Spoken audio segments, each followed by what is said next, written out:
స్థానిక ప్రజాప్రతినిధులు, వేదిక మీద ఉన్నటువంటి గౌరవ పెద్దలందరికీ, ప్రత్యక్షంగా పరోక్షంగా ఈ 3 రోజుల క్రీడోత్సవాల్ని సఫలీకృతం చేయడానికి తెర వెనుక తెర ముందు పనిచేస్తున్నటువంటి పీఈటీలు, వివిధ పాఠశాలల యాజమాన్యాలు, 33 జిల్లాల నుంచి ఇక్కడికి తరలి వచ్చినటువంటి క్రీడాకారులు, క్రీడాకారిణులు, ప్రింట్ ఎలక్ట్రానిక్ మీడియా మిత్రులు, ఈ కార్యక్రమంలో పాలు పంచుకుంటున్నటువంటి అందరికీ పేరు పేరున శుభాకాంక్షలు, అభినందనలు తెలియజేస్తా ఉన్నాను.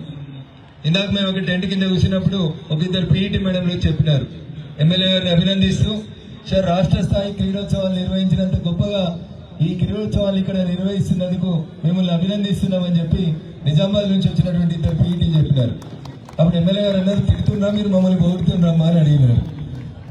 ఇంతమంది ఈ వేదిక మీదకి వచ్చి ఈ క్రీడోత్సవాలను ఎంకరేజ్ చేస్తున్నారంటేనే నిజంగా ఈ క్రీడోత్సవాలను ఇంత గొప్పగా నిర్వహిస్తున్నందుకు స్థానిక శాసనసభ్యులు గారిని, మైపాల్ రెడ్డి గారిని ఈ సందర్భంగా అభినందిస్తూ, భారతదేశంలో దాదాపు 150 కోట్ల జనాభా ఉంటుంది. ఏషియన్ క్రీడోత్సవాలైనా, ఒలింపిక్ క్రీడలైనా టీవీల ముందు కూర్చొని చాలా మంది బాధపడుతూ ఉంటాం. ప్రపంచంలో అందరికంటే ఎక్కువ జనాభా ఉంది నా దేశంలో, కానీ నా దేశంలో క్రీడాకారుల సంఖ్య తక్కువ ఉంది.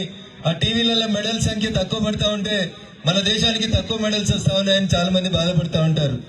కానీ తల్లిదండ్రులకు ఒక విజ్ఞప్తి ఈ వేదిక నుంచి, పిల్లల్ని స్కూల్కు పంపాలి, చదివించాలనే విషయంలో ఎంత పట్టుదలతో ఉంటారో, పిల్లలకి ఇష్టమైనటువంటి ఆటల పోటీ లోపల కూడా వాళ్ళని అంతే గొప్పగా తల్లిదండ్రులు ఎంకరేజ్ చేస్తే, ఆ బిల్డింగ్ మీద చాలా మంది క్రీడా యంత్రాంగానికి నా విజ్ఞప్తి, క్రీడలను ప్రోత్సహిస్తేనే భారతదేశం అట్లీస్ట్ 2036 లో ఒలింపిక్స్ కి ఆతిథ్యం ఇవ్వాలని ఈ దేశ ప్రధానమంత్రి గౌరవనీయులు నరేంద్ర మోడీ గారు కలగంటా ఉన్నారు.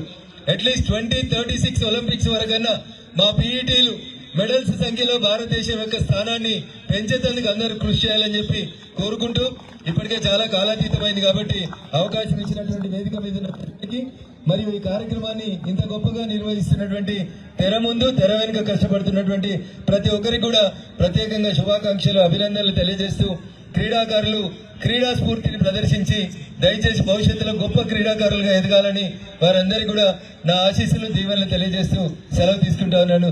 జై హింద్.